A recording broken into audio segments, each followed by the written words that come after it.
Indian സ്വാതന്ത്ര്യ സമരവുമായി ബന്ധപ്പെട്ട് കൂടുതൽ കാലം ജയിലിൽ കഴിഞ്ഞിരുന്ന വ്യക്തി ആരാണ് എന്നൊരു ചോദ്യം, അതുണ്ടാക്കിയ പ്രകമ്പനങ്ങൾ, അതുണ്ടാക്കിയ അന്വേഷണങ്ങൾ, അത് ഏറ്റവും കൂടുതൽ പ്രത്യാഘാതം ഉണ്ടാക്കാൻ പോകുന്നത് നമ്മൾ പഠിച്ച ചരിത്രത്തിലാണ്, നമ്മുടെ ചരിത്രബോധത്തിലാണ്. ഒരുപക്ഷെ നമ്മുടെ ചരിത്രബോധത്തിനേറ്റ ഏറ്റവും വലിയ അടിയാണ് ആ ചോദ്യത്തിൻ്റെ ഉത്തരം. നമ്മൾ പഠിച്ച ഇന്ത്യയുടെ സ്വാതന്ത്ര്യ സമര ചരിത്രം, അത് ബാലഗംഗാധര തിലകൻ്റെയും ഗോഖലെയുടെയും കാലം കഴിഞ്ഞാൽ പിന്നെ ചരിത്രം പൂർണ്ണമായി കേന്ദ്രീകരിക്കുന്ന രണ്ട് വ്യക്തികളാണ്. മഹാത്മാഗാന്ധിജി എന്ന് പറയുന്ന കരംചന്ദ് മോഹൻദാസിലും ജവഹർലാൽ നെഹ്റു എന്ന് വിളിക്കുന്ന ഇന്ത്യയുടെ ആദ്യത്തെ പ്രധാനമന്ത്രിയും ആ ചരിത്രം ഒതുങ്ങി നിൽക്കുന്നു.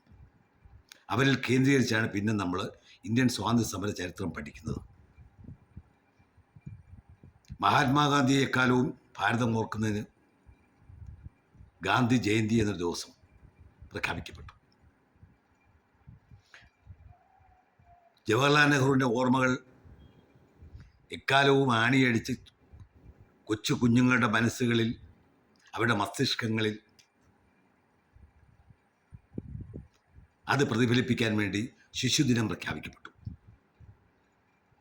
ഓരോ വർഷവും അവരെ വീണ്ടും വീണ്ടും ഓർത്തെടുക്കാൻ, ഒരിക്കലും അവർ ചരിത്രത്തിൽ നിന്ന് മാഞ്ഞു പോകാതിരിക്കാൻ ആ ദിവസങ്ങൾ സൃഷ്ടിക്കപ്പെട്ടു.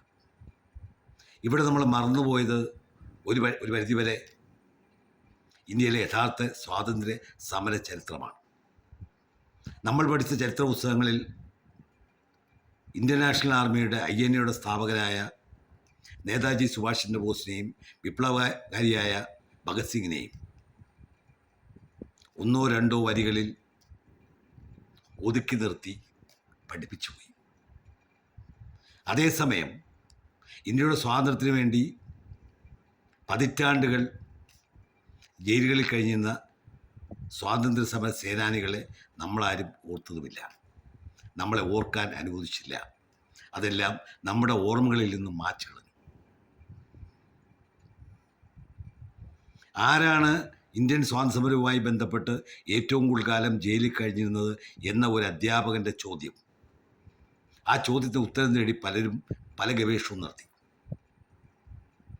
ആ ചോദ്യത്തിന് ഉത്തരം, ആദ്യം കണ്ട ഉത്തരം VD സവാർക്കർ എന്ന ഉത്തരമായിരുന്നു. കാരണം സവാർക്കർ അത്രത്തോളം തന്നെ ഇന്ത്യൻ ചരിത്രത്തിലെ മറ്റൊരു ഭാഗത്ത് നിറഞ്ഞു നിന്ന പേരാണ്. മാത്രമല്ല, മറ്റൊരു സമര നേതാവിനേക്കാളും ചില പ്രത്യേകതകൾ അദ്ദേഹത്തിൻ്റെ സമരത്തിലുണ്ടായിരുന്നു. ഇപ്പോൾ പണ്ഡിറ്റ് ജവഹർലാൽ നെഹ്റു ആയാലും, മോഹൻദാസ് കരംചന്ദ് ഗാന്ധി ആണെങ്കിലും, സുഭാഷ് ചന്ദ്രബോസ് ആണെങ്കിലും, അതുപോലെ ഇന്ത്യയുടെ സ്വാതന്ത്ര്യ സമരവുമായി ബന്ധപ്പെട്ട പല നേതാക്കളും ലണ്ടനിൽ പോയി പഠിച്ചവരാണ്. പക്ഷെ അവരാരും ലണ്ടനിലെ മണ്ണിൽ വെച്ച് ബ്രിട്ടീഷ് ഗവൺമെൻറ്റിനെതിരെ സമരം ചെയ്തില്ല. എന്നാൽ VD സവാർക്കർ ലണ്ടനിലെ മണ്ണിൽ ചെന്ന് തന്നെ ബ്രിട്ടീഷ് ഗവൺമെൻറ്റിനെതിരെ സമരം ചെയ്തു. അവിടെ നിന്നാണ് അദ്ദേഹത്തെ അറസ്റ്റ് ചെയ്തത്. അദ്ദേഹം ഏകദേശം 12.5 വർഷക്കാലം ജയിൽ ശിക്ഷ അനുഭവിച്ചു. ആ 12.5 വർഷത്തിൽ 10 വർഷവും അദ്ദേഹം തടവിലാക്കപ്പെട്ടത് ആൻഡമാൻ ദ്വീപിലെ സെല്ലുലാർ ജയിലിലാണ്, കാലാപ്പാനി. ഈ സെല്ലുലാർ ജയിലിനുള്ള പ്രത്യേകത എന്ന് പറയുന്നത്, ഓരോ സെല്ലിലും ഓരോ തടവുകാർ മാത്രമേ ഉണ്ടാവൂ. ഒരു തടവുകാരന് മറ്റൊരു തടവുകാരനോട് സംസാരിക്കാൻ പോലുള്ള അവസരമില്ലായിരുന്നു. മാത്രമല്ല, അവരെ മൃഗീയമായി അവിടെ പീഡനങ്ങൾ ഏറ്റുവാങ്ങി. മാനസികമായും ശാരീരികമായും അവരെ പീഡനങ്ങൾ കൊണ്ട് തളർത്തി. ആ ജയിലിനുള്ളിൽ വെച്ച് തന്നെ അവർ കഥാവശേഷരാക്കാനുള്ള സകല സംവിധാനങ്ങളും ആ ജയിലിനുള്ളിലുണ്ടായിരുന്നു. ആ ജയിലിൽ അദ്ദേഹം 10 വർഷക്കാലം കഴിഞ്ഞു. അദ്ദേഹത്തിൻ്റെ മൂത്ത സഹോദരൻ ബാബാറാവു സവാർക്കർ, അദ്ദേഹം 11 വർഷമാണ് ഈ പറയപ്പെടുന്ന ആൻഡമാനിലെ കാലാപ്പാനി എന്ന ജയിലിൽ കഴിച്ചത്.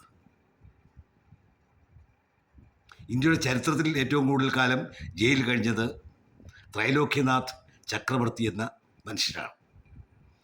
അദ്ദേഹം 6 വർഷക്കാലം ഈ കാലാപാനിയിൽ തടവനുഭവിച്ചു.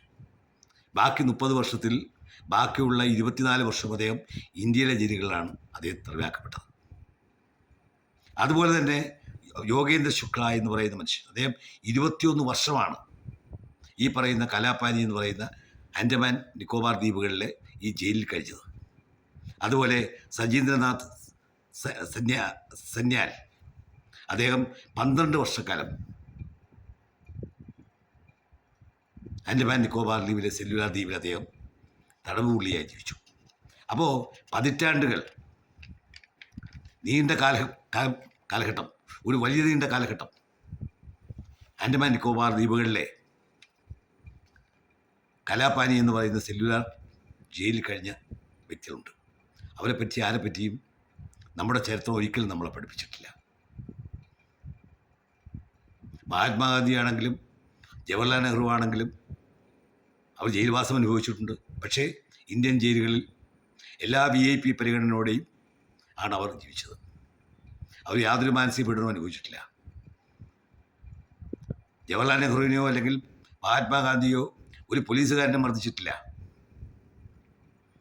മാനസികമായോ ശാരീരികമായോ യാതൊരു പീഡനങ്ങളും അനുഭവിച്ചിട്ടില്ല.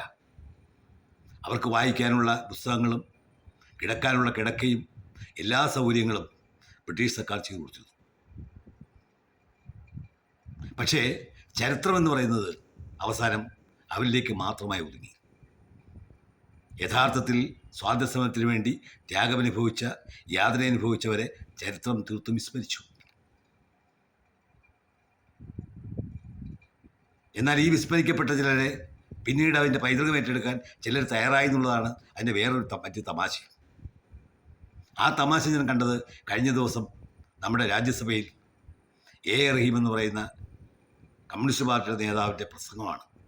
മലയാളത്തിൽ അദ്ദേഹം വളരെ വൈകാരികമായി ഒരു പ്രസംഗം നടത്തി. അദ്ദേഹം പറഞ്ഞത് വക്കം അബ്ദുൽ ഖാദറും SP ബർദനും ബൗജ സിംഗും അതുപോലെ അനന്തംപിള്ള എന്ന് പറയുന്ന 4 പേർ, ഈ 4 പേര് തൂക്കിക്കൊല്ലുന്ന രംഗം, ബ്രിട്ടീഷ് ഗവൺമെൻറ് തൂക്കിക്കൊല്ലുന്ന രംഗം അദ്ദേഹം വളരെ വൈകാരികമായി അവിടെ അവതരിപ്പിച്ചു. ഈ 4 പേരും ഇന്ത്യൻ നാഷണൽ ആർമിയുടെ സുഭാഷ് ചന്ദ്രബോസിൻ്റെ അടുത്ത അനുയായികളായിരുന്നു. ആ അടുത്ത അനുയായികളെയാണ് ബ്രിട്ടീഷ് ഗവൺമെൻറ് തൂക്കിക്കൊന്നത്. നമ്മൾ മനസ്സിലാക്കേണ്ട ഒരു കാര്യം, ഇന്ത്യൻ സ്വാതന്ത്ര്യ സമരത്തിൻ്റെ പല ഏടുകളിലും സുഭാഷ് ചന്ദ്രബോസിനെ രാജ്യദ്രോഹി എന്ന് വിളിച്ചവരാണ് കമ്മ്യൂണിസ്റ്റുകാർ. സുഭാഷ് ചന്ദ്രബോസിൻ്റെ പാർട്ടിയായ ഫോർവേഡ് ബ്ലോക്കിലെ ഓരോ പ്രവർത്തകനെയും രാജ്യവിരുദ്ധർ എന്ന് വിളിച്ചവരാണ്. സുഭാഷ് ചന്ദ്രബോസിനെ പറ്റി വളരെ മോശമായ കമൻറ്റുകൾ പത്രങ്ങളിൽ എഴുതിയവരാണ് കമ്മ്യൂണിസ്റ്റുകൾ.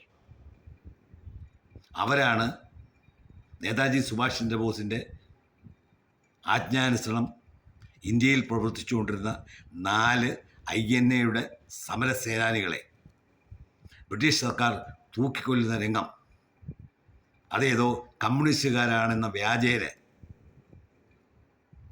വൈകാരികമായി പാർലമെൻറ്റിൽ അവതരിപ്പിച്ചത്. എന്നിട്ട് അതിൻ്റെ ആ റീലെടുത്ത് കൊണ്ടുവന്ന് സോഷ്യൽ മീഡിയയിലിട്ട് ഞാൻ എന്തൊക്കെയോ വലിയ കാര്യം പറഞ്ഞു എന്ന്. കാരണം ചരിത്രം അതാണ്. ചരിത്രം പലപ്പോഴും അവരവർക്ക് ഉപകാരപ്രദമായ നിലയിൽ എടുത്തു വച്ച് ഉപയോഗിക്കുന്ന ഒരു സാഹചര്യമാണ് നമ്മുടെ ഭാരതത്തിലുള്ളത്. എന്തുകൊണ്ടെന്ന് പറഞ്ഞാൽ യഥാർത്ഥ ചരിത്രം നമ്മളെ പഠിപ്പിച്ചിട്ടില്ല. യഥാർത്ഥ ചരിത്രം മറ്റ് പലർക്ക് വേണ്ടി മാറ്റി എഴുതപ്പെട്ടു. ആ മാറ്റി എഴുതപ്പെട്ട ചരിത്രത്തെ സംബന്ധിച്ചുള്ള അന്വേഷണമാണ് ഇപ്പോൾ ഒരു അധ്യാപകൻ്റെ ചോദ്യം കൊണ്ട് സംഭവിച്ചിട്ടുള്ളത്. ഇനിയും നമ്മൾ പലതും ചോദിച്ചുകൊണ്ടിരിക്കണം. നമ്മൾ പഠിച്ച തെറ്റുകൾ പലതും പല സാഹചര്യങ്ങളിൽ നമ്മൾ തിരുത്തപ്പെടും. തിരുത്തപ്പെട്ടതൊക്കെ ചരിത്രത്തിൻ്റെ ഭാഗമായി മാറുക തന്നെ വേണം.